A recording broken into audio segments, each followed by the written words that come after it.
Boa noite. 20 horas. Estão me vendo aí? Tá tudo certo? Tem umas letras embaixo aqui que eu não sei o que está escrito.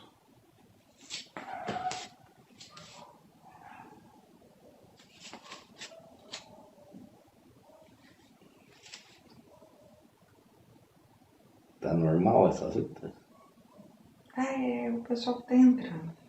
Olá, o pessoal que tá entrando, eu não sei. A minha noiva tá... Eu tô acompanhando aqui. Ela tá acompanhando aqui, então ela vai falando os nomes, eu vou cumprimentando, quero saber como é que tá o som, o vídeo, a beleza do expositor. Essa parte final é meio complicada, mas tudo bem. Quem entrou já? Sandra Tibaldi Dias. Oi, Sandra, boa noite, que prazer tê-la aqui.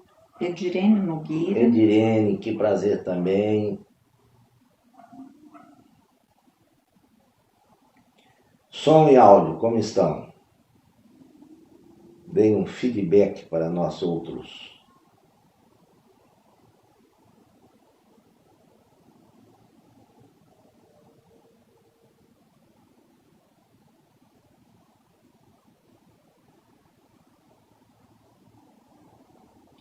Renata Beraldo também entrou. Olá, Renata.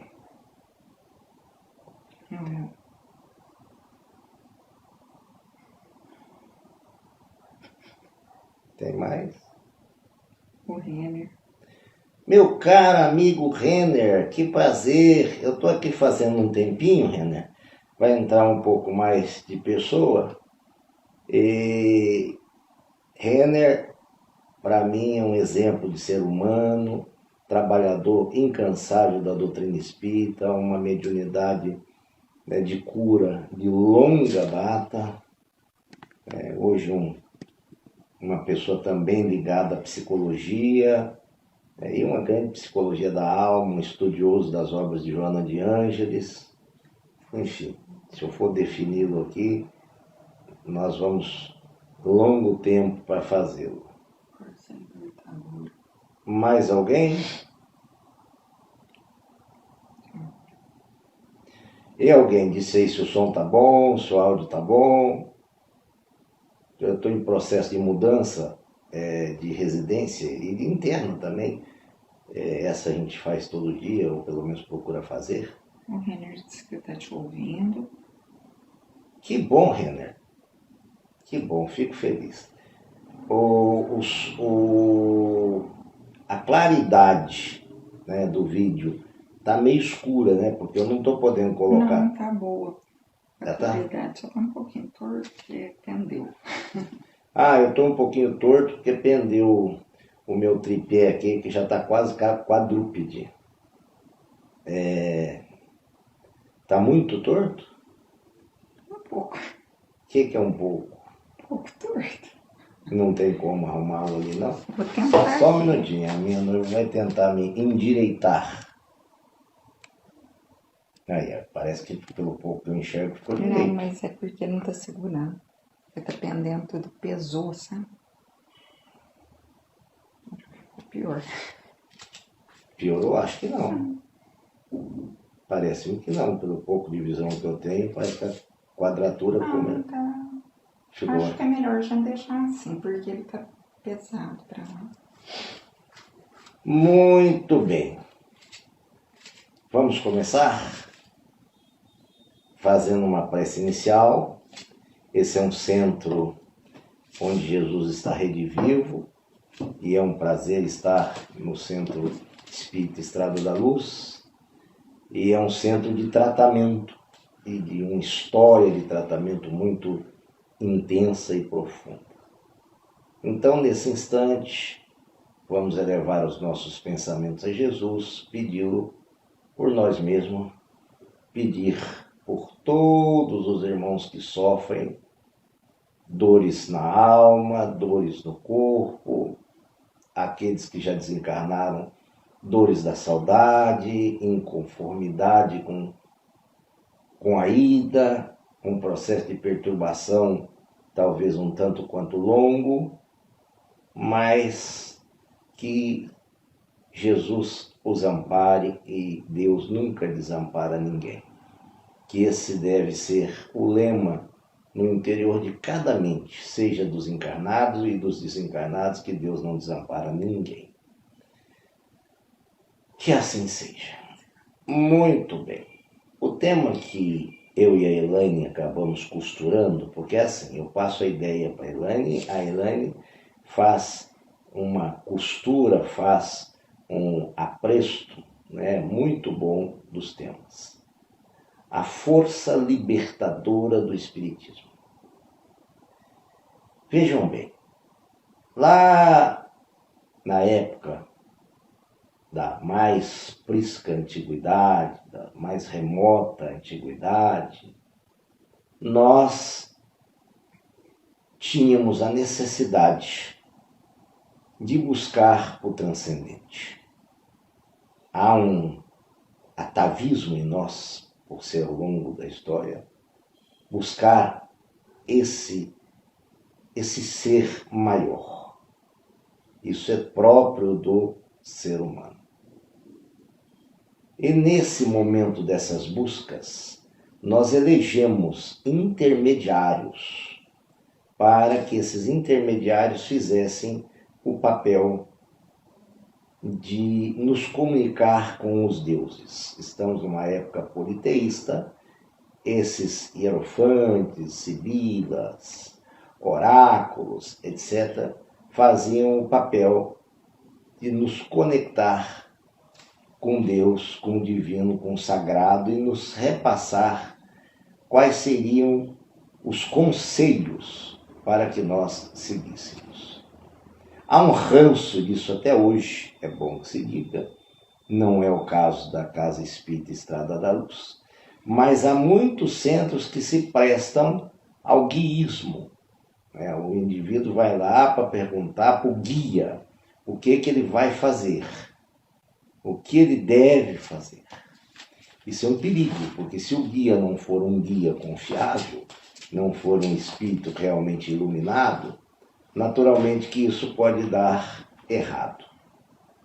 Pode ser uma mistificação, pode ser até um processo obsessivo e a coisa tomar um rumo extremamente desagradável. Mas voltando à nossa explicação, nós trazemos um arquétipo, então, uma imagem de buscar esse intermediário. Mas esse intermediário, de alguma maneira, sempre cobrava de nós algo. Cobrava um sacrifício inicialmente humano, depois cobrava-se um sacrifício animal, depois cobrava-se dinheiro, que também não é desconhecido por muitas, a prática charlatã operada por alguns, indo contra a mensagem de Jesus, que diz que dai de graça o que de graça recebeu, mas muitos não dão de graça. São seres que usam da mediunidade para cobrar. Essa mediunidade não é a chamada mediunidade com Jesus. Porque a faculdade mediúnica é uma faculdade puramente fisiológica. Hoje se tem estudos que na pineal e através de cristais de apatita, esses cristais de apatita, quanto mais cristal, mais será, digamos assim, o campo, a extensão do campo mediúnico. Então é um processo fisiológico. Mas devemos agregar à mediunidade um elemento moral, um elemento ético, porque senão não será mediunidade com Jesus. Vimos então que essas doutrinas, de um modo geral, não libertavam, escravizavam, cobravam em todos os sentidos. E isso, inclusive, é relatado na obra de André Luiz, certos indivíduos que desencarnam e tinham-lhe sido prometido o céu, porque havia vertido certa quantia em dinheiro, e ele não conseguiu ir ao céu tão prometido. Estavam numa região umbralina, uma região inóspita, chamemos assim, e reclamando pelo céu a que ele fazia jus porque ele pagou. E esse céu não lhe vinha de modo algum, porque não fez jus moralmente a ir para uma região espiritual mais evoluída, uma região espiritual menos, digamos assim, dolorosa como a do umbral. Essas doutrinas, não vamos nominá-las, elas, como nós estamos observando, elas não libertam. São tacões contra a liberdade do ser. Isso é extremamente preocupante, porque o ser fica envolto em liturgia, dogmas, rituais, etc. A gente vê muito isso em casas sedizentes espíritas e ainda com rituais que não combinam com a doutrina espírita. É algo que ainda trazem dessas priscas, dessas vetustas, dessas antigas eras, desses antigos costumes, inclusive de épocas pagãs. A própria Igreja Católica, existe o stole, digamos, aquela vestimentazinha que se coloca sobre a batina, vamos chamar assim, o nome correto é stole, ali tem símbolos pagãos. A igreja, naturalmente, naquela época, para crescer, ela fez o quê? Ela fez uma aliança com o paganismo. Tá? E depois ela fez uma aliança com o aspecto político. E depois de aliança em aliança, ela despojou o Cristo de dentro dela. Ficou a casa de pedra, o sacerdócio organizado, como é a frase usada por André Luiz no livro Nosso Lar, e desapareceu o Cristo. O Cristo foi expulso da igreja. A igreja passou a ser um encontro social, uma coisa que não é um cristianismo puro, primitivo. E quando se chega a essas igrejas, se tem um desencarne, e há uma pergunta natural da família, o que vai acontecer com meu pai que desencarnou, com a minha mãe que desencarnou? Vai para os braços do Senhor.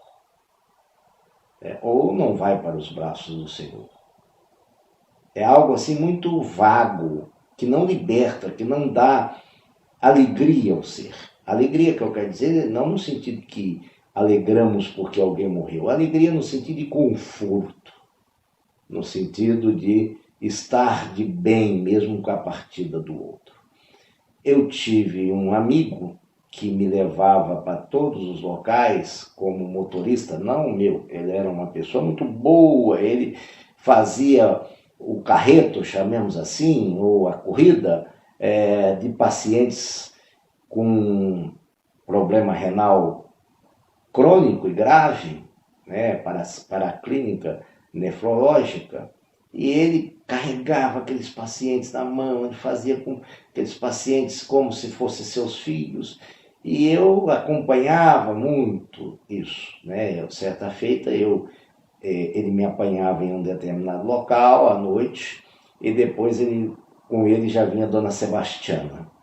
E Dona Sebastiana foi definhando, porque o processo da hemodiálise vai fazendo com que haja perda de sais minerais, enfim, o ser naturalmente vai definhando. E Dona Sebastiana foi definhando.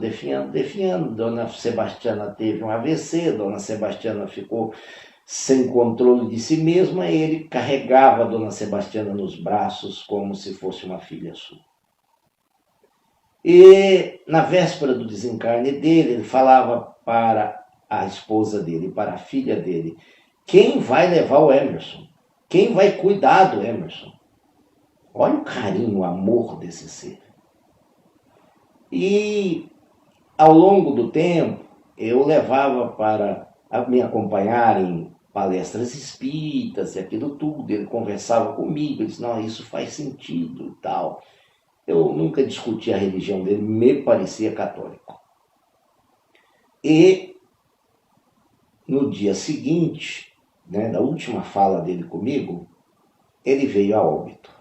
Não aguentou a cirurgia porque havia um abdômen agudo, ele estava com um problema de chagas no intestino. Só vamos tomar só esse problema que já é o bastante. E ele desencarnou. E certo tempo atrás, não muito tempo, eu fiquei sabendo que ele estava bastante aturdido, já tinha sido acolhido no mundo espiritual, porque se um homem daquele não fosse acolhido no mundo espiritual, eu desistiria de ser espírita. Aquele homem fazia com tanto amor o que fazia, o que eu narrei. Ele tinha sido acolhido no mundo espiritual, mas ele estava muito preocupado com as pessoas, com os pacientes, inclusive comigo. E eu comecei a fazer prece, liguei para a filha dele, tivemos uma longa conversa, ela entendeu, e ela me disse no final dessa conversa: Emerson, como isso me aliviou. Eu estava muito preocupada com o papai. E você me contando essa história, eu também vou orar igual você está orando, pedir para que ele caminhe lá no mundo espiritual, e etc., que nós vamos trabalhando aqui como sempre trabalhamos, e etc., e foi muito consolador para mim. Então, olha, o Espiritismo a libertou. O Espiritismo leva à libertação. O Espiritismo explica aquilo que os dogmas não explicam. O Espiritismo avança naquilo que os seres não avançam, ainda em outras, entre aspas, religiões, seitas ou o que quer que seja. Nesse momento nós estamos passando por uma suposta volta da Covid, sei lá, Omicron Delta e etc. Estamos numa guerra deflagrada entre Rússia e Ucrânia, e aqueles que não têm o espiritismo dentro de si começam a se perguntar: será que virá uma terceira guerra mundial? Será que vamos ser todos exterminados? Quando alguém me pergunta isso, eu digo assim: isso é problema de Deus. Se Deus me pôs aqui, ele tem que me tirar daqui de alguma maneira. Por quê? Porque nós não vemos que à frente do planeta está nada mais, nada menos do que Jesus. O comandante dessa nau é Jesus. Isso o Espiritismo nos explica. Olha o consolo, o esclarecimento que nos dá. Quando é que Jesus permitiria o extermínio total de um planeta? Que ele mesmo é o governador? Jamais. Mas por que está tendo esses flagelos voluntários e naturais? Os naturais são esses ligados às pestes, que decorrem de alguma forma de micro-organismos. Os voluntários são esses provocados pelos homens. Por que estão ocorrendo estes flagelos? Porque nós estamos na época da transição planetária. Isso está escrito em Mateus 24, do versículo 3 em diante. É preciso que nós amadureçamos com isso.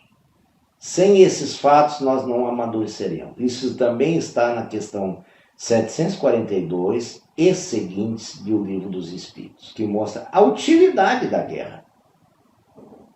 Há uma utilidade na guerra? Ninguém disse que a guerra não seja um resquício da barbárie. Ninguém disse isso. Eu não estou dizendo, olha, eu aplaudo a guerra porque ela é um resquício da animalidade, como está na questão 742. Mas dela provém um progresso, porque nada é inútil em a natureza.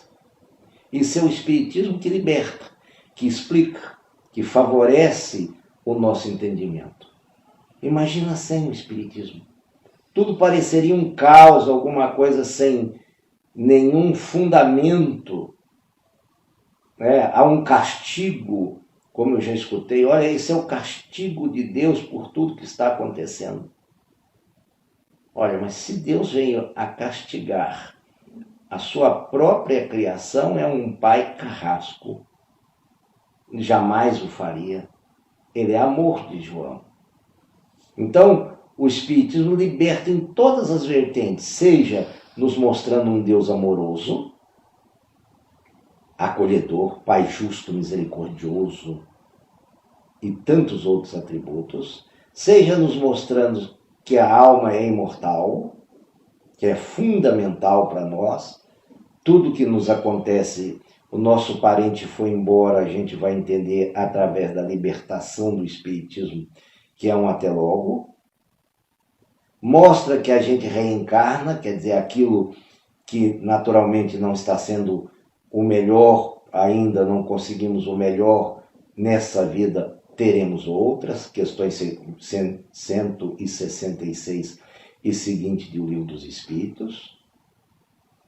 Mostra a comunicabilidade entre os espíritos, Livro dos Médiuns, uma obra fantástica, um compêndio maravilhoso sobre mediunidade.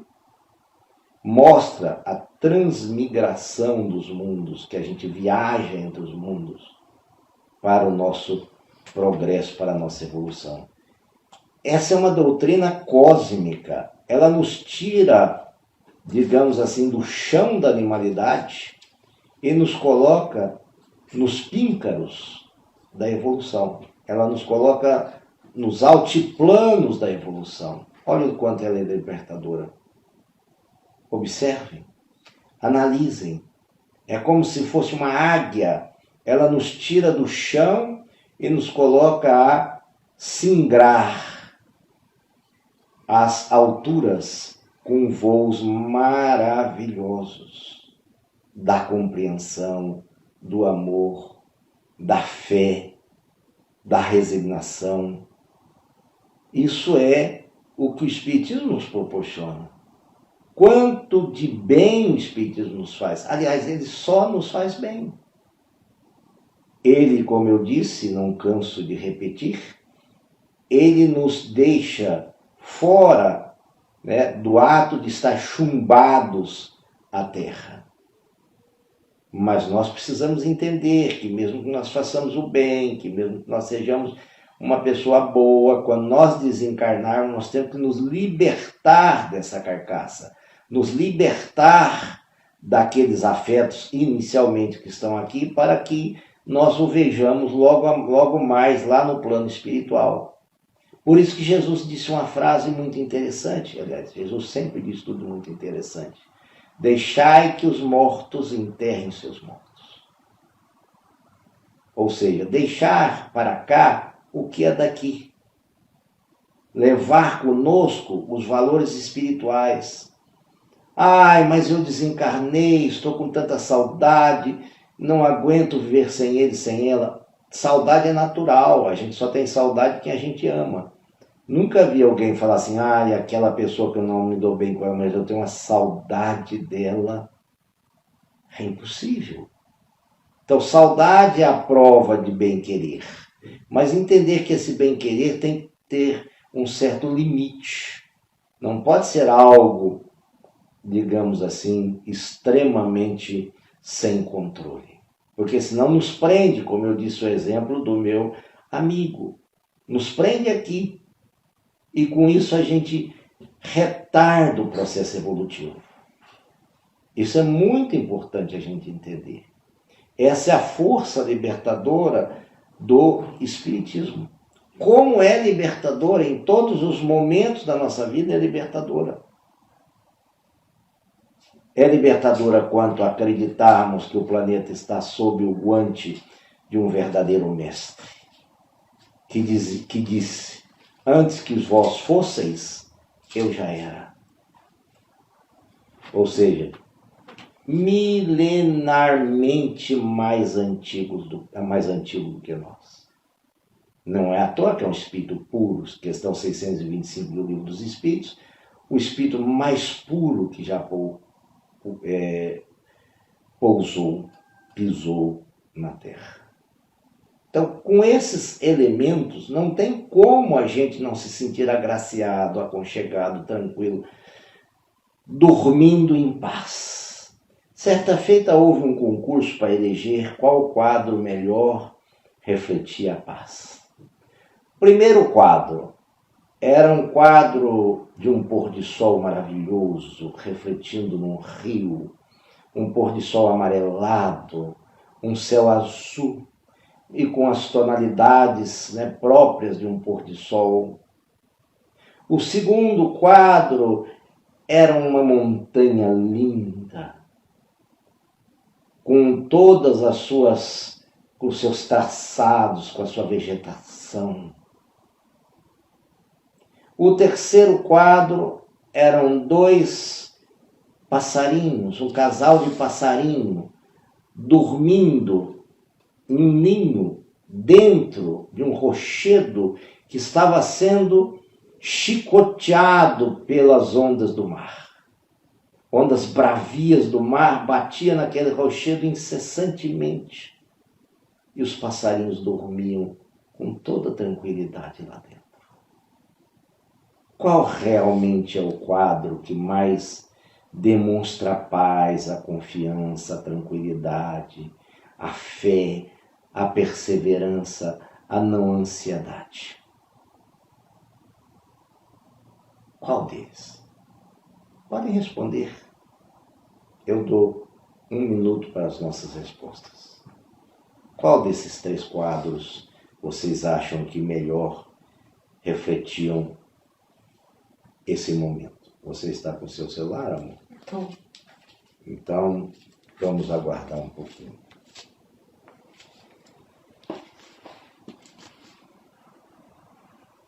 Podem falar à vontade. Podem participar. Uma live só é interessante quando há participação. Sócrates criou a escola para os jovens chamada Maiêutica Socrática, onde ele perguntava, outros respondia, ele ia construindo, entre aspas, uma verdade com esse meio de ser. Qual desses 3 quadros vocês apontam como sendo o quadro de libertação, o quadro de confiança, o quadro de fé? Digam. Podem ficar à vontade. Primeiro, vocês ficam tranquilos que é uma live. Segundo, que eu não enxergo. Então, se existe alguém que pode ficar mais tranquilo, são vocês.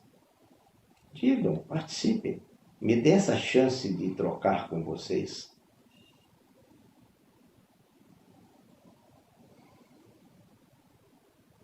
Ninguém vai dizer nada? Não, aqui.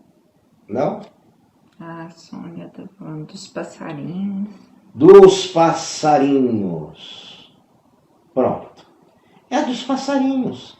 Será que fôssemos nós, com a ansiedade que nós temos hoje, que está falando em guerra nuclear, em terceira guerra, etc. Será que nós ficaríamos... É Sônia, né? Será que nós ficaríamos, né, Sônia, com a tranquilidade daquele casal de passarinho dentro daquele rochedo, protegido por aquele rochedo que nós poderíamos chamar Deus, bons espíritos, Jesus?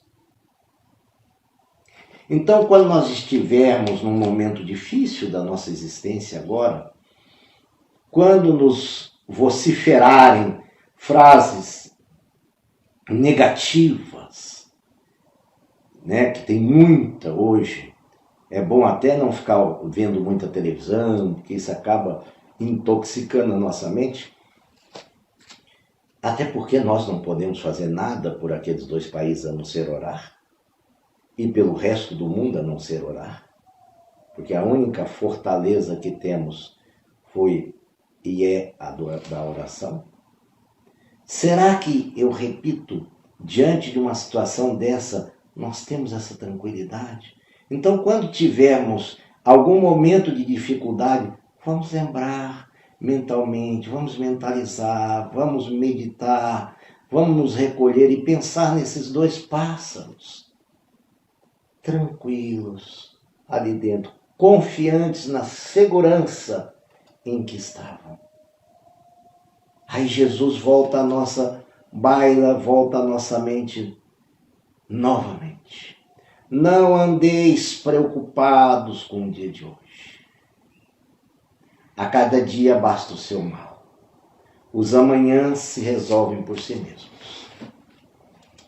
Vamos ficar como aqueles pássaros, vamos ficar entregues, orando, vamos ficar confiantes, e como está em Eclesiastes, e no mais vamos descansar no Senhor.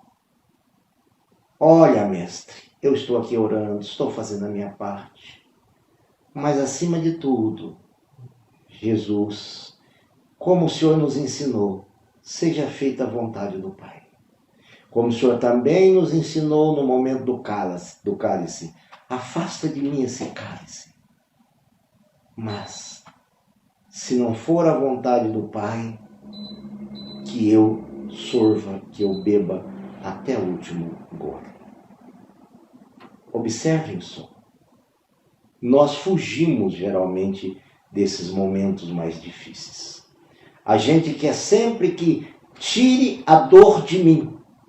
Mas às vezes a dor, sem sermos masoquistas, Renner, grande psicólogo, há de concordar, sem sermos masoquistas, a dor é uma mestra. A dor é exatamente aquilo que, digamos assim, transforma, aquilo que esmaga o nosso ego negativo. Na parábola do semeador, uma das fases psicológicas daquela parábola é quando as sementes caem sobre a rocha. E por não terem raízes, não frutificam. Mas aí vem uma dinamite, abre a rocha, nasce ali um terreno e a semente começa a frutificar. Dinamite de nome dor. Por isso que é importante entendermos essa guerra como algo de útil, porque através da dor estamos passando por resgates, muitos deles ali estão passando por verdadeiros resgates, por verdadeiras expiações, outros tantos por prova, mas nada é desnecessário. Como dizia e diz sempre Raul Teixeira, que ainda está vivo, embora um tanto quanto impossibilitado por conta do AVC, mas Raul Teixeira dizia sempre: injustiças existem, mas não se tem injustiçados. Quer dizer, tudo que nos acontece há de se ter uma razão para acontecer. Mas se nós tivermos a coragem de enfrentarmos a borrasca, o barulho, o lado bravio da onda da vida e colocar os nossos problemas, depois de fazermos a nossa parte, para que Jesus os acomode e acompanhe-nos, vai dar muito certo. O que não procede é: Deus está no controle. Isso não se tem dúvida que é verdadeiro. E você está querendo ser controlado? Você está se doando a Deus? Ou só está repassando a Deus, dizendo: olha, o problema é seu, Deus? Não, o problema não é de Deus. Ele nos colocou aqui para que aprendamos, para que passemos por resgate ou prova. A questão é nossa. Nós é que temos que resolver, com a ajuda da providência divina, os bons espíritos de Jesus. Isso é certo. Mas quem tem que resolver somos nós, com a intuição deles. Mas a resolução é nossa. Eu não gosto dessas frases feitas de Deus está no controle. Tipo assim, Deus se vira. Essa frase me parece muito conformista, extremamente irresponsável até. Na doutrina espírita nós aprendemos que a evolução se dá com a nossa reforma íntima, com a transformação moral é que se reconhece o verdadeiro espírita, e pelos esforços de domar as suas más inclinações. Isso sim, isso é um indispensável para melhorarmos e para nos libertarmos dos grilhões das vivências anteriores, ou dessa mesma.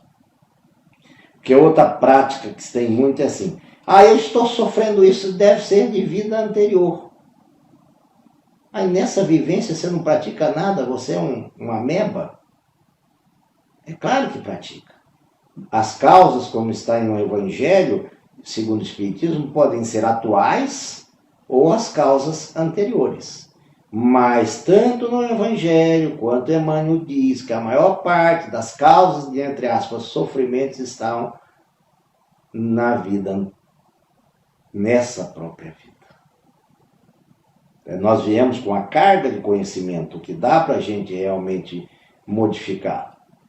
Mas às vezes a gente, por preguiça espiritual, mental, deixamos, prorrogamos, procrastinamos sem isso. Esquecendo o lado libertador do Espiritismo, que não condena, não julga, diz apenas, vai, você consegue. Tenha fé no futuro, como está também o Evangelho segundo o Espiritismo. Tenha fé no futuro. Veja que há um futuro muito melhor. É só você desbravar, ou como diria Paulo Apóstolo, perseverai sempre e vencerá. Mas nós, às vezes, não é bem assim. Eu tinha uma amiga baixinha, Renner, que ela tinha um complexo, ela possuía um complexo de inferioridade muito acentuado. Ela achava que ser baixinha era algo que lhe prejudicaria pro resto da vida. E ela ia procurar emprego e não conseguiu emprego. Um dia eu fiquei intrigado e lhe perguntei, por que nunca dá certo as suas entrevistas? Ela me disse assim, porque no momento próximo de que eu devo entrar, eu digo para mim mesmo, não vão gostar de mim. Sou baixinha, sou feia, sou nariguda. Aí ela ia elencando os supostos defeitos dela. Aí eu a incuti para buscar um novo emprego, aquela coisa toda, e ela veio feliz, dizendo para mim, Emerson, eu consegui. Eu disse, meu Deus, ela venceu o complexo de inferioridade, olha que coisa maravilhosa.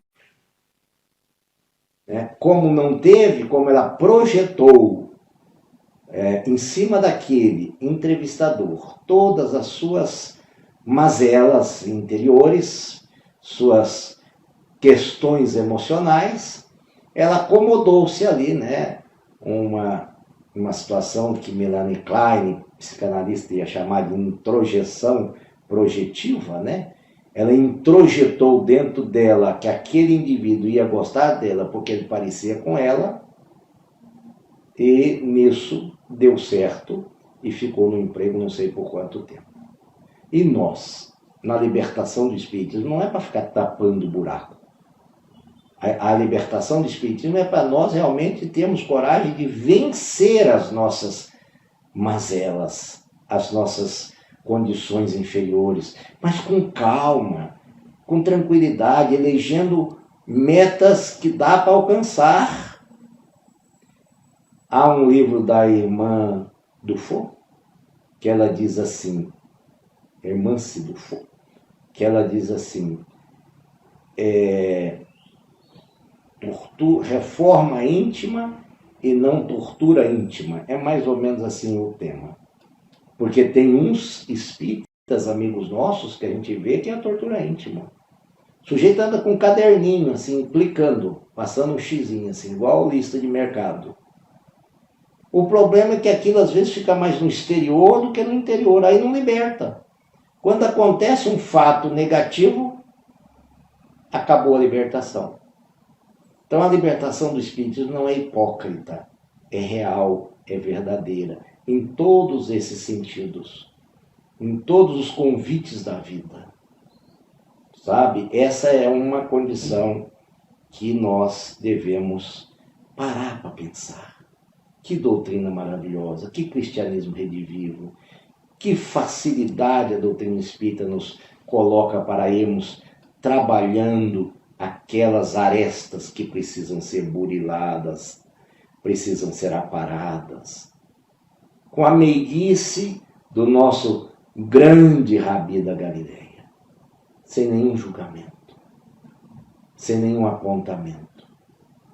Eu acho incrível quando alguém falha e outra diz assim, você viu, ele falhou, ele era espírita. Aí eu sempre pergunto, espírita não é gente? Tem uma classe separada, os humanos e os espíritas? Nós somos espíritas humanos e somos humanos espíritas. É com essa indagação da nossa humanidade que eu gostaria de terminar. Vou deixar 1 minuto, porque às vezes alguém quer fazer algum comentário, e depois farei a prece para encerrar nessa casa maravilhosa. Quero agradecer o Renner, que sempre é um companheiro aí muito querido, né? Eu amo o Renner, todas as palestras que eu faço no Estrada da Luz eu tenho usado esse termo, porque quando a gente ama é mais do que gostar. Quando você ama, você tem aquele ser por inteiro dentro do seu coração. Alguma indagação? Temos no meu relógio, eu sou o único ser que vê um relógio enorme, tá aqui. Um relógio chinês fantástico. Até hoje ele só dá mau contato, mas está funcionando. Temos 3 minutinhos ou 2 minutinhos, porque 1 minutinho fica para a prece. Alguém quer falar alguma coisa?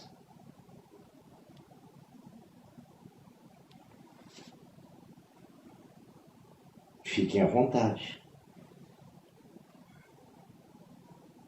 Aliás, ainda tem alguém acordado?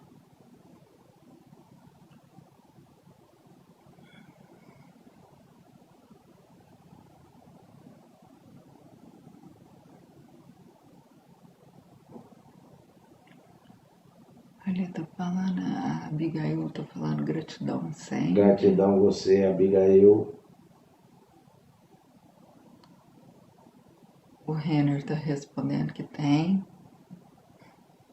Gente, coitado. Tem, Renner? Pelo menos você eu tenho certeza, tô brincando, Renner.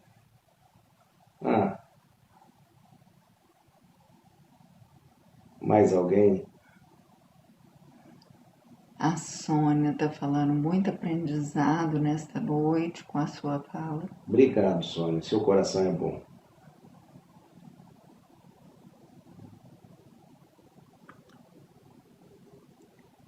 Paula Faria entrou. Paula, obrigado. O Renner tá falando que te ama. Nós nos amamos. A Helva também tá falando muita clareza. Helva é uma grande amiga, psicóloga ali de Araguari, uma pessoa muito querida. Acabou? Bom, agradeço todos os comentários, corações bons, e vamos agora dedicar esse momento final para fluidificarmos as águas. Essa casa é uma casa de tratamento espiritual de longa data. Vamos, nesse momento, emitir fluidos para a nossa água, a água que está ao nosso lado para fluidificar, emitir fluidos positivos, alcançando as esferas dos encarnados e dos desencarnados, em especial aos 2 administradores da Rússia, um e da Ucrânia, outro, para que cessem o quanto possível essa guerra, que seja instalada a paz, a libertação ali seja a libertação pela paz. É o que nós muito pedimos e temos certeza que Jesus e os bons espíritos vão conduzir aquela situação para a paz. Mas nós podemos emprestar os nossos fluidos também para ajudar nessa empreitada. Vamos derramar os nossos fluidos lá naquele centro maravilhoso, Estrada da Luz, para que todas as suas dependências sejam iluminadas, para que todos os espíritos que sofredores que ali estejam, sejam devidamente acolhidos pela equipe espiritual dessa casa tão sólida no trabalho do bem. É que esses nossos fluidos sejam acumulados ali para servirem a esses bons espíritos. E queremos, por fim, Senhor, agradecer a esse recurso da tecnologia que nos possibilitou essa fala, mesmo tortinha, mas que a fala em si chegou ao ouvido de cada um e que ela tenha tocado, além de mim, tenha tocado a outros e também aos desencarnados aqui representados por cada um dos participantes e os representados pela Casa Espírita, o Centro Espírita Estrada da Luz. Eu tenho certeza, Senhor, que esse trabalho deu e dará frutos, porque ali é uma sementeira do bem. Que assim seja. E até a próxima. Muito obrigado pelo carinho de vocês. Me desculpe a tortura, mas nós estamos sem o nosso tripé original, então a coisa está sendo meio diferente esses dias, tá? Mas um dia volta ao normal. Fiquem com Deus. Aqui, ó.